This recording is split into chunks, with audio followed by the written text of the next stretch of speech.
Hello, everyone, and welcome to another episode of Rumors of Heresy. My name is Zareth, and this is the second part of the Wyohammer July Open tournament report. And I wanted to make this one video. It was too long, so I'm cutting it in half, and this is the second half. Go watch the first half, linked in the video description, if you want to know what happened with a little bit of context. And I think I just ended abruptly at the end of game 3. So anyways, please like, subscribe, comment, give me feedback if you're willing, and I'm gonna take off, guys. Thank you all so much. Take care. Alright, so I was hoping I could face the Custodes, because the other two armies and players were people that I was like, look, if I can play the Custodes, I have a swinging chance. I have a chance, like, we'll just go and swing at each other, and whoever hits the hardest wins, and I'm faster than them, so maybe I can actually do it.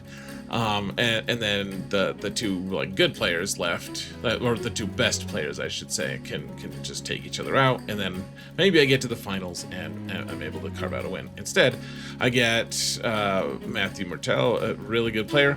I hadn't played him against him yet, and he's got really aggressive Tau. So like really aggressive Tau, and he's got what? He's got some like breachers in Devilfish. He's got two hammerheads with ion cannons, even though the cannons look like railguns. They're actually ion cannons. They do a bunch of damage. They're really scary. These piranhas scout up and advance in charge. He's playing Montcas, so he's able to advance in charge. He's got some of these guys are lone op guys, and they're like impossible to kill almost.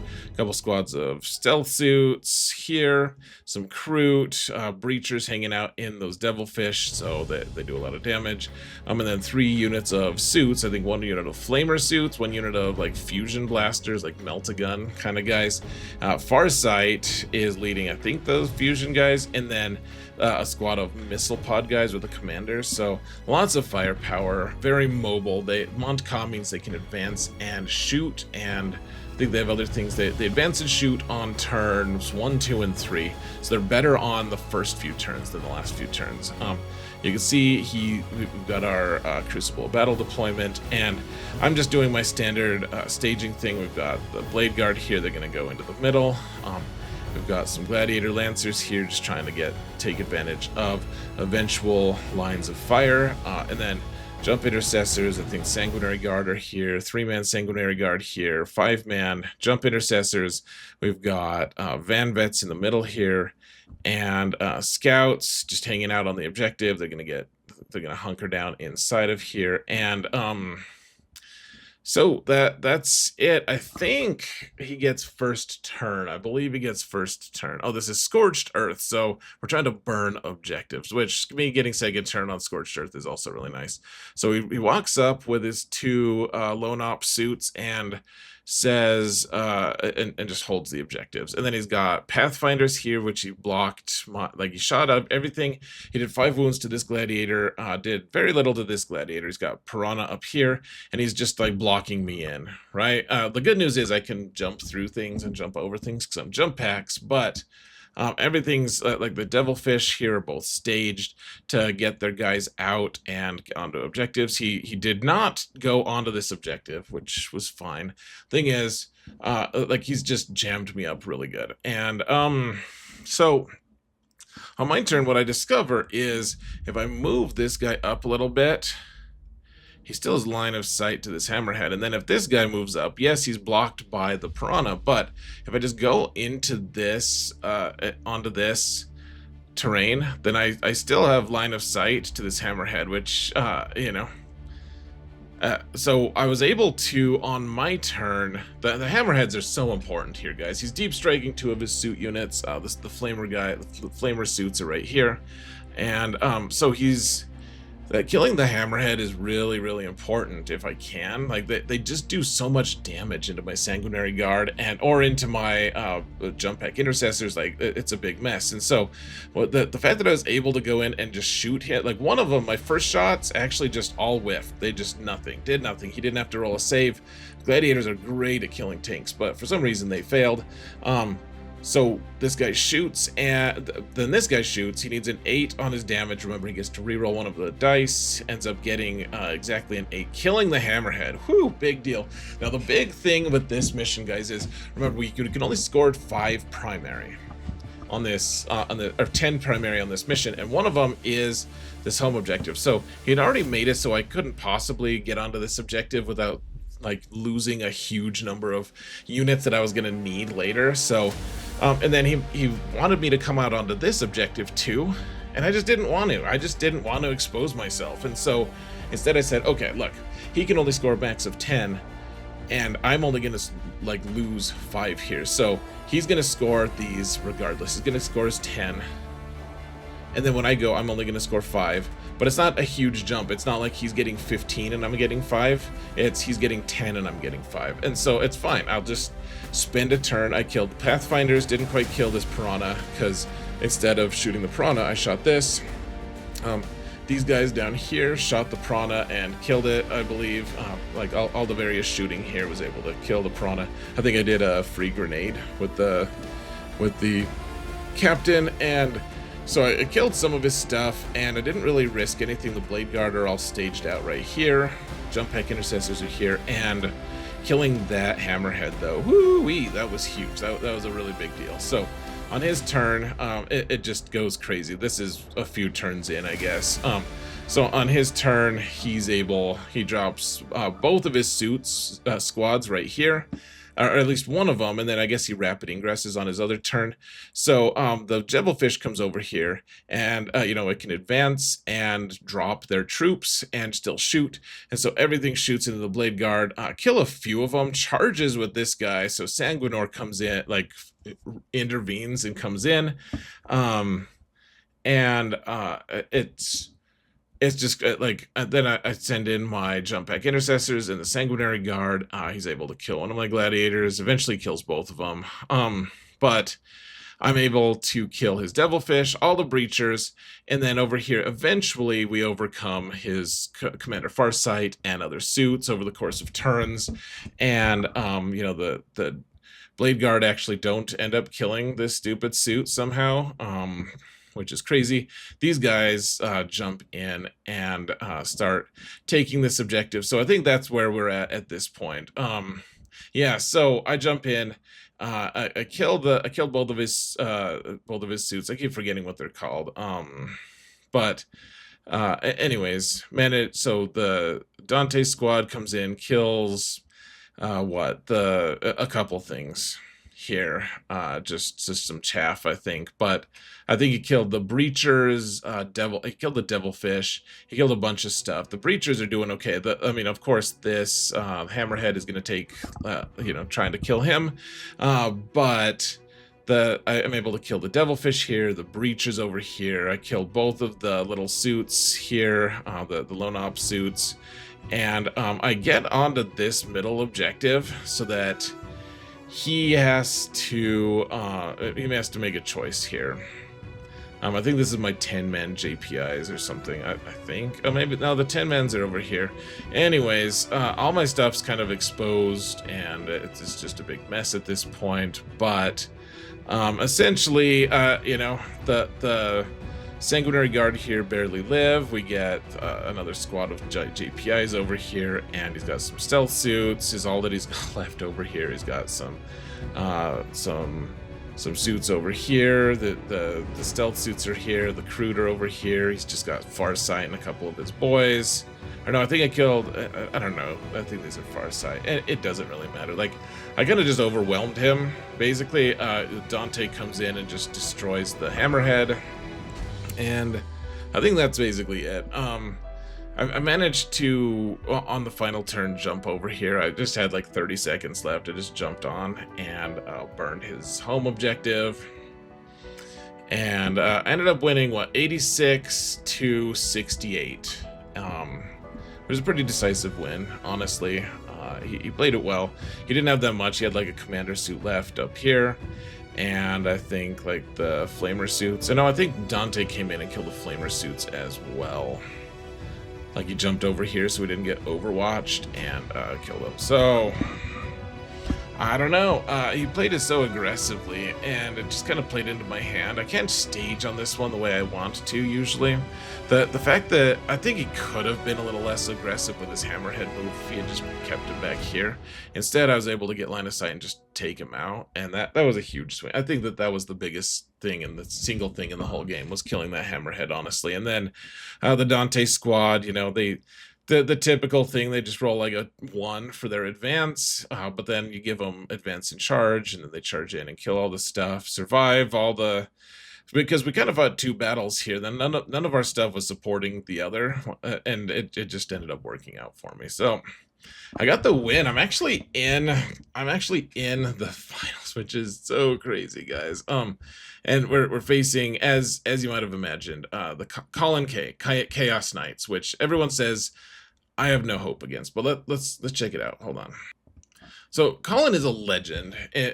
He lives in Denver, as far as I know, and he goes to a ton of local events. He hasn't lost for a long time. He's literally ranked number 9 in the world right now, guys, based on ELO, which is just his expected tournament results. Like, he just beats everyone, and he just destroys everyone. And he's playing Chaos Knights. And it's just like, I don't know. My thing is, I feel like, well, here's the cocky thing, guys. I feel like there's probably not many people in the world who could beat me, play me 10 times, and I can beat them, and I lose all 10 times. I think you play me 10 times, I can usually win 1 or 2, at least, against almost anyone in the world. And so, with that philosophy, who knows? I'm sure Colin, going into this, I was like, I'm sure Colin's a better player than me. 100%. He just is. His tournament results show it. And he's won a ton of GTs. He's won a ton of RTTs. Like, he's just all over the place destroying people. And I'm not going to let that intimidate me. I just can't do it. I might be outmatched, but maybe this is my day. Maybe this is my 10% day, right? Who knows? Let's go in swinging, shall we? Let's go. We're in the finals at least. I can't even believe I'm 4-0. I made the finals at a GT. Crazy. With an army I don't have any experience with. Though I'm starting to get better, as you can see. Oh, here it is, guys. Game 5, Blood Angels. This is my game 7 with Blood Angels at all, against one of the best players in the world, playing a list that, I just recently heard Jack Harpster say, you have no hope with Blood Angels, Liberator, Assault Group, which is what I have, against Chaos Knights. So I was like, I don't know anything about this new Chaos Knight stuff. I have no idea. So here's what he's got. He's got 3, they're called Atropos. He's got a Lancer, which is a constant 4-up feel no pain, or sorry, constant 4-up invuln save. And then this guy can deep strike and then go uppy downy one other time. He's got a bunch of melta, like, he's really good at shooting, not as good at melee. And then he's got a hunter and 3 nurglings, and that's it. He's got 6 models, well, 9 if you count the 3 nurglings. And that's it. That's all she wrote, folks. So it's tipping point, and here we go. So I have to go first on Linchpin, which Linchpin is another one that I would just rather go second, but I have to go first this time, which sucks. These guys have good shooting and good melee.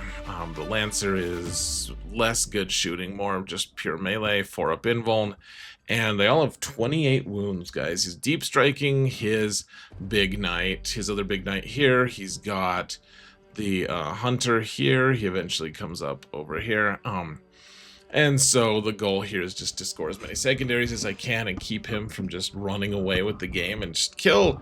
Can I kill like 3 of the knights? That's kind of the goal. Kill 3 or more, but just get good charges and kill them. And so the nice thing is he did leave them kind of open. This is his Warlord here. This one has an enhancement that does a Vect ability, so that means I have to pay double for stratagems. And then I forget what this one does. He does something cool as well. The Lancer does something cool as well. I don't remember what all of it does, guys. I do know that it's gonna be rough. It's a tough thing here. So the goal is just, look, he's gonna have to get on the middle objectives, right? He's gonna have to get on objectives. So let's just stage and get ready for when he gets on the objectives, and then I can kill him. Now, one thing I want to point out too, folks, he has a stratagem that lets him sticky things, but it's not just sticky, it's OC5 sticky, and he told me about it. And I want to just say this right away, guys. First off, my last opponent, great opponent, Matthew Mertel, great guy. Really loved my game against him. He let me use like a minute of his clock at the end. Otherwise, he could have maybe potentially pulled off a win that he told me he didn't deserve. So huge shout out to him. I wish I had said that during the game. I apologize. But Colin was also an extraordinarily gentlemanly player. Like, really good, the best opponent you could hope for. Honestly, there's a couple times that were like, we're playing it in the finals, so maybe other people would consider them gotchas. I don't think he tried that on me. Honestly, he told me all this stuff and then let me hang myself with my own rope, so to speak. But anyway, so he's being very upfront about it. But his OC5 objective is back here. He eventually OC5s this thing as well. It's just a total mess. So anyways, I get, for my first turn, we're not going to get into all of the scoring and stuff, but my first turn I get the best set of objectives ever for going first. I get Area Denial, which I just get for getting into the center. We just scouts, walk in, get me 5, and then Secure No Man's Land. I can just have my Combi Lieutenant come round up here, and so I'm gonna score 10 on turn 1 in secondaries, which is just magical. It's so good. So that's what I do. 2 scouts get out here. Combi Lieutenant comes out here, just touches the objective just barely. The Sanguinary Guard don't roll the best for their advance, but they're mostly good. He reminded me that if he marches up here and touches just the edge of this, then he can see over and shoot me, which that's how it works with Titan level things. And I'm like, well, at some point I'm just gonna have to take hits, right? And yeah, I just want to be able to threaten this objective, basically. And so fair enough. One really awesome thing though, my gladiators both draw line of sight to this guy here, his Warlord, and they do 4 wounds. He saves one of them. It's a 5-up invuln.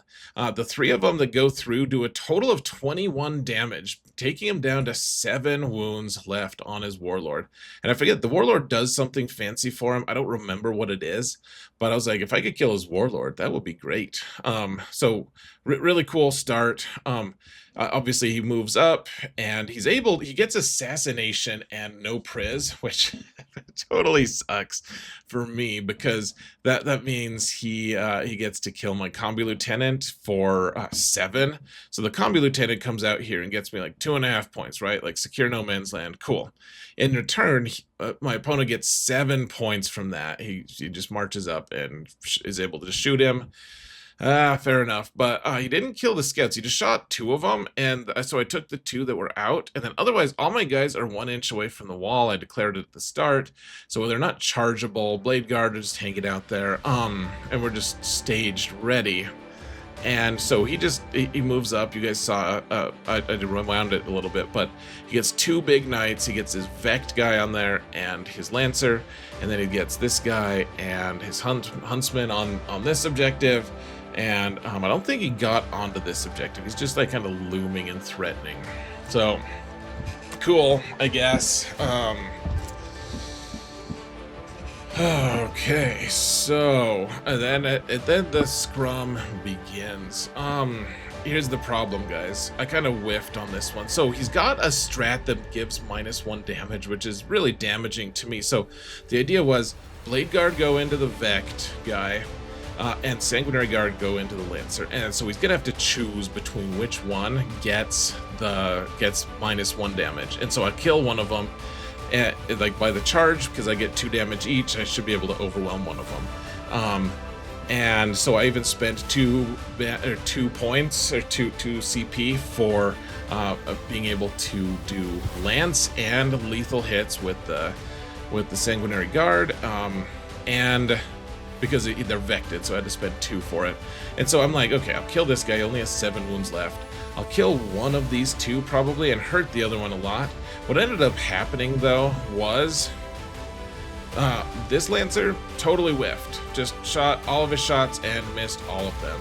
There's some JPIs over here. They're also in range of the Vex, so they can't do a grenade like I was planning on. So they charge all my other shots, do a little bit, charge in, bring him down to 3 wounds, and then over the course of 2 turns, he wipes me out. Now, I did bring these 3-man jump pack intercessors right here onto this objective, thinking he's going to be distracted with a ton of stuff. Like, he can't possibly kill all my stuff that's in the middle here.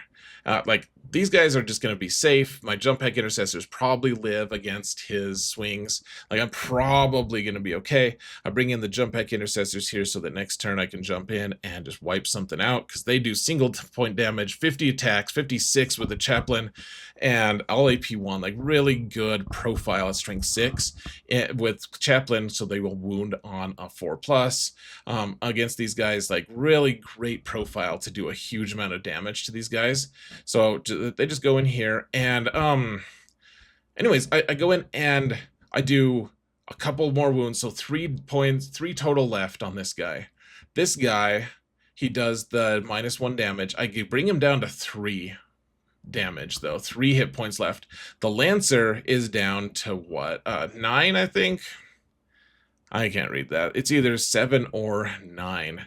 And that's it. I didn't kill, I super mega whiffed with the Sanguinary Guard. Just, you know, I've got the moment on the guy, so I'm re-rolling. I'm trying to get lethals and nothing. And then he saves a bunch, and he's still down to 9. But gosh, what a stupid, I thought for sure I'd kill 2 knights this turn. And I even had bring it down this turn. The one thing I had in my favor, I kept bring it down, because I'm like, if I don't kill one next turn, I just lose. If I don't kill any knights next turn, I just lose. So on his turn, he brings in the huntsman right here. I think this guy he brought in later, maybe. I don't really remember. Oh no, this is still a photo of the next turn, maybe. I don't remember. Yeah, because we have 1 JPI right here, and so anyways, yeah, he's got a huntsman right here. And yeah, that's basically it. And then this is way later in the game, so you know, it gets intense. And I basically my turn 5, I just had time to, because I'm rolling like buckets of dice, right, and I'm just not used to using my army yet, and so my turn 5 I barely get a turn. But what ends up happening is on his turn, the Blade Guard actually do kill this Atropos. So I bring it down on his turn, so I can still roll 2 or draw 2 cards on for secondaries on my turn. And then the Lancer lives a little bit longer. I kill him on his turn. I kill this guy on his turn. So I kill all 3 of them. Like the Sanguinary Guard jump into right here so that he can't see me. I throw a free grenade here because the Vect guy is gone. And so he's got this knight left, he's got the big knight left, and he's got the hunter. The hunter charges my JPIs, and I'm able to kill the hunter after I fall back and then charge him again. But they didn't do the kind of damage I needed to, and so all my fighting then just goes into this guy. He manages to get a turn where he gets 13 on me, and then I managed to get a turn where I get 13, and the really awesome part, on turn 3, these guys who are right in here, they only roll a 1 for advance. Oh, and I've got Sanguinor back here. He hops onto the objective and does nothing because it's OC5 and he's only OC1. So stupid, I wasted rapid ingress with him, but he's up here. So the Sanguinary Guard here, jump here. The Vanguard vets jump onto this objective and hide. There's only 2 of them left, so I'm like, okay, just hide, hold this objective. Sanguinary Guard jump over here, throw a grenade, kill him. On turn 3, they roll a 1 for their advance. I re-roll it for free with the strat here, still roll a 1, so they're not quite on the objective. Want to take that objective away. Remember, they've got a banner, so they're a total of 8 OC right now. And so I spend another CP to give them advance and charge, and charge the Nurglings, taking over his home objective. And on his turn 4, I believe, he scored 3 points total, which was huge because he held me to 3 one turn as well. So being able to hold him to 3, then I scored 13, which is really big because he's going to score 15 on his final turn. So anyways, I kill all his knights and stuff, and it's just a huge mess. You can see most of my infantry is dead. The Blade Guard are still there. I think Dante's still hanging out. It's just a random hodgepodge of guys. There's one time that I just totally spaced. I failed a battle shock, and so I couldn't hold this objective. I did this stupid, and so Colin was amazing, and he was like, "Oh, you forgot about that, huh?" So he actually, I was like, your scouts should have, like, they were just gonna move on to there anyways, right? And so he let me do that. It was such really, I mean, it was something I would have done. Because I was like, well, I have this objective. Like, I'm not gonna do anything with the guys that are on here, but he let me move the scouts on after the fact. And, you know, it's a long tournament. That's the kind of thing that he didn't have to do at all, but he did, and I really appreciated it. So anyways, the Sanguinary Guard go over here, charge. There's the Sanguinor, kill the Nurglings. So they get onto this objective, and all he's got left, he's got this guy left, and he's got this guy left. And he's wiped out basically everything. I've got my 5 infiltrators here. And so he jumps this guy over here. He's got uppy downy, and I've got what's it called? Sabotage on Sanguinor. So Sanguinor lands on this objective, or on this terrain, and gets a 6 for me. But I can't get it until he's done with his turn, until my opponent's taking a turn. So he lands him over here, shoots at Sanguinor. All of his invulns, like his shots, shoot it. He gets, I think, 3 wounds on Sanguinor. All of those wounds would do a minimum of 7, which Sanguinor has 7 wounds. And so I passed 2 of them, roll the 3rd, and pass that, or re-roll the 3rd, and pass it on a 4 with his invuln save. Get the 6 for sabotage. So I'm ahead at this point by like 29. Somehow I'm way ahead. I've been getting all my secondaries. It's been really good. Even though my guys are just dying in droves, this thing is stickied for 5, and there's no way I can get to it. He's got 2 knights that I'm just not going to be able to kill. I'm out of time anyways, and so all I really do, I just hold on to objectives that I can on turn 5 and score my secondaries where I can. And he's down by like 29 or something like that. He gets a challenger card, and he gets 15 on primaries pretty easily because he's got sticky. He's able to get onto his back objective again, so he's able to get the full 15. I think he even got onto this objective, so yeah, he gets full 15. And he gets, I think, 9 on other secondaries, so that's another, he gets up to 24. Then he gets another 3 for his challenger, so he gets up to 27. And I end up winning by 2 banners. And that's all she wrote. Somehow I did. Oh, I had another photo. Yeah, so you can see this guy's here. Sanguinor was just hanging out on here, and that was it, guys. I scored better on secondaries than him. He scored better on primary, which is, I mean, you're gonna do that if you go second in linchpin. But that was it, guys. I barely had anything left. Dante, some Blade Guard. I could have charged here and maybe killed the guy, I don't know, but I didn't have time. I just ran out of time, and I kept failing my battle shocks, some scouts. I just was out of guys. He killed my Van Vets who were on here, and I had 0 minutes. So that was it, folks. Sanguinor needed that. It was basically just 1 reroll. If I pass my invuln save, I lose by 4. Because I don't get sabotage with him, but instead I got it, and I beat Goliath. Amazing! What a crazy thing! I think everyone was just stunned. It's been a long time since Colin lost anything, so I mean, good game to Colin. He's a good player, great player, and very gentlemanly. Didn't have to give me that redo with the scouts, which would have won him the game, I think. But one way or another, it was a great game, and I expect I'll lose to him for the next 9 times we play. But somehow I pulled it off, guys. Don't know how. And just like that, I won the whole thing. Just absolutely crazy. I got a trophy. Look at my trophy. And I got a hand flamer as a prize as well. And that's cool. It's made out of resin, I guess. It's cool. It's cool. And I ended up doing pretty well. I beat the top 2, like the number 2 player, the number 3 player, because my Tau opponent ended up winning his game against Custodes. I beat the number 5 player, the Genestealer player, and the number 8 player, the Imperial Guard player. Out of 28 players, it's not too bad, guys. I guess it's 27 players, but for me not having ever played this army, I mean, I think I had to get pretty lucky, frankly. I think I got lucky, but still just amazing. And the players I played, I ended up my opponent's win rate, even with my last opponent, my other opponent got like 23rd or something.